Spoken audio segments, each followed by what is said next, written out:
علم القرآن خلق الإنسان علمه البيان الشمس والقمر بحسبان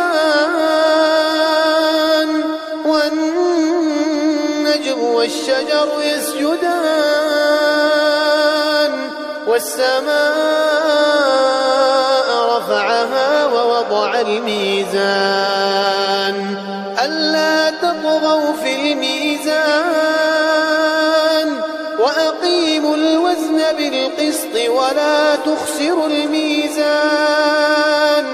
والأرض وضعها للأنام فيها فاكهة والنخل ذات الأكمام والحب ذو العصف والريحان فبأي آلاء ربكما تكذبان خلق الإنسان من صلصال كالفخار وخلق الجن من مارج من نار فبأي آلاء ربكما تكذبان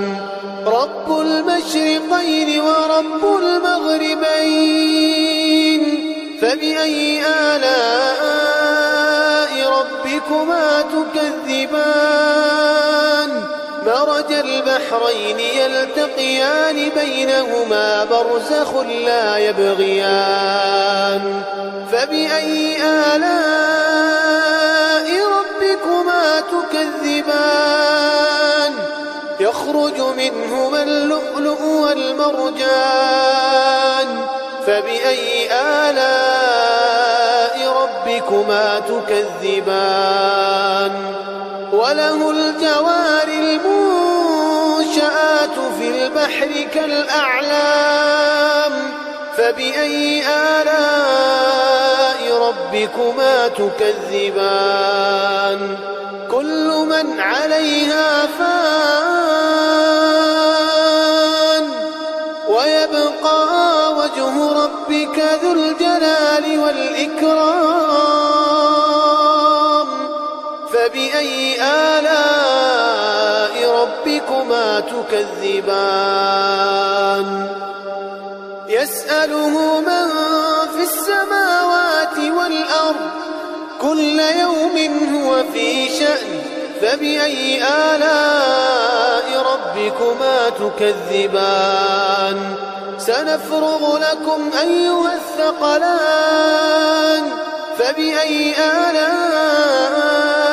ربكما تكذبان يا معشر الجن والإنس إن استطعتم أن تنفذوا من أقطار السماوات والأرض فانفذوا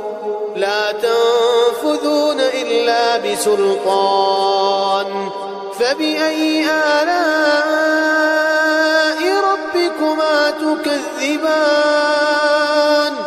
يرسل عليكما شواظ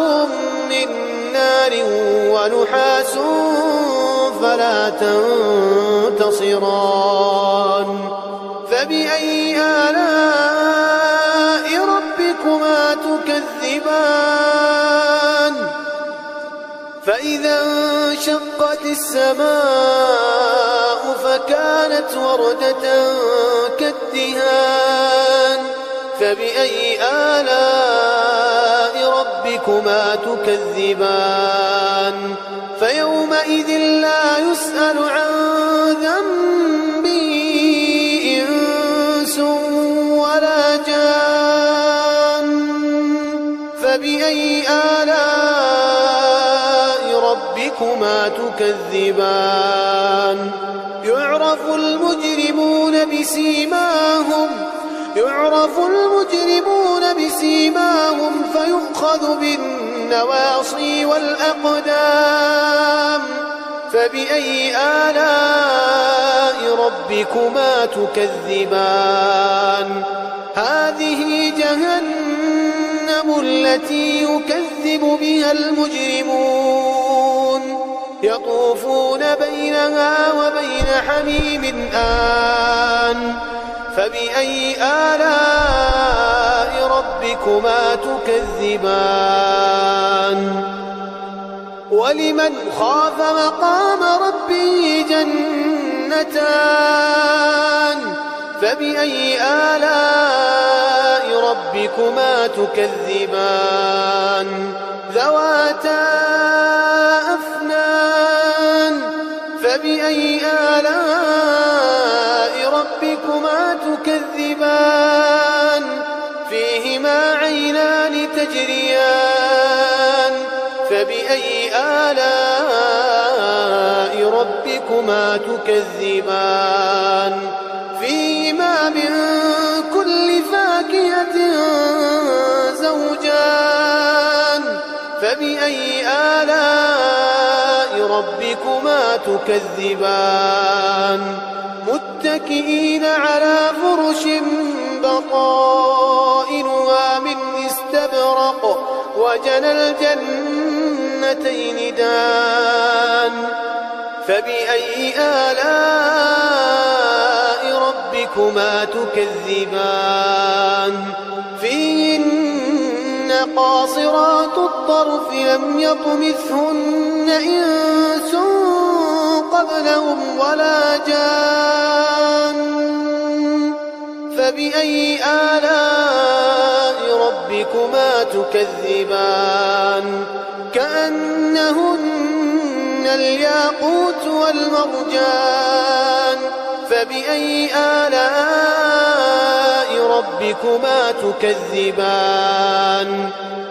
هل جزاء الإحسان إلا الإحسان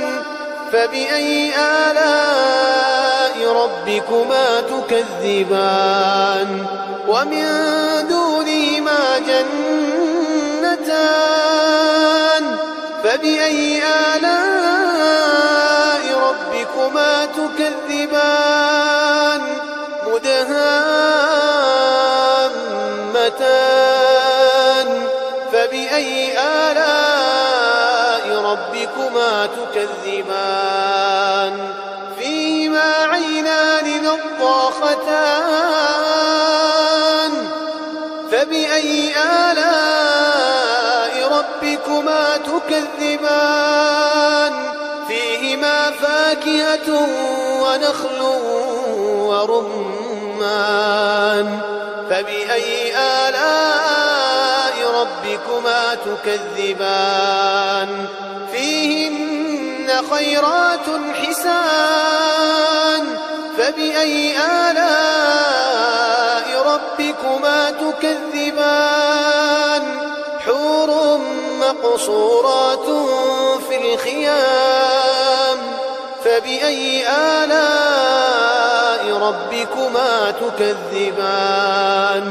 لم يطمثهن إنس قبلهم ولا جان فبأي آلاء ربكما تكذبان متكئين على رفرف خضر وعبقري حسان فبأي آلاء ربكما تكذبان تبارك اسم ربك ذي الجلال والإكرام